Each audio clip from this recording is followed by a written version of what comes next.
Hello everyone. In this tutorial, we'll learn how to use actions in Unity to create interactive gameplay. I'll show you a simple setup where your player collects gold, plays a sound, and updates the score. Let's get started. What is action? A delegate in C# is a reference type that points to methods and can be stored like a variable. Action is one of the standard delegates in C# and represents methods that return void, no return value. Generally, action is used to call void methods that may or may not accept parameters. Examples include action, action int, action string, float, representing different parameter types. How does action work? Action is a multicast delegate, so it calls all subscribed methods sequentially. If no methods are subscribed, it is null and calling invoke will cause an error. Therefore, null checking is essential before invoking. Now we have AudioController script. Basically, this script makes your cube play a coin sound whenever it collects objects. Next, we have our ScoreManager script.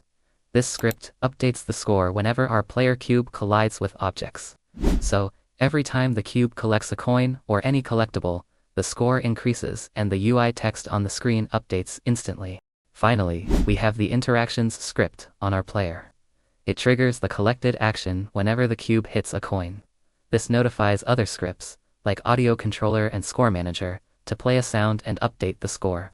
It keeps everything clean, modular, and easy to manage. With onEnable and onDisable, we subscribe and unsubscribe our methods to the action. This way, when the action is triggered, the right methods run automatically, and we also avoid errors when the object is disabled. And just like that, in our ScoreManager script, we also subscribe and unsubscribe to the action.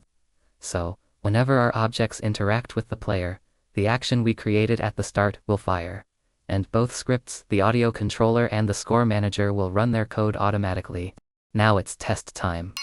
When our cube interacts with objects in the scene, both scripts kick in, the score increases, and the coin sound plays.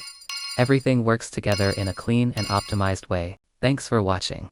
Don't forget to like, comment, and subscribe for more Unity tutorials.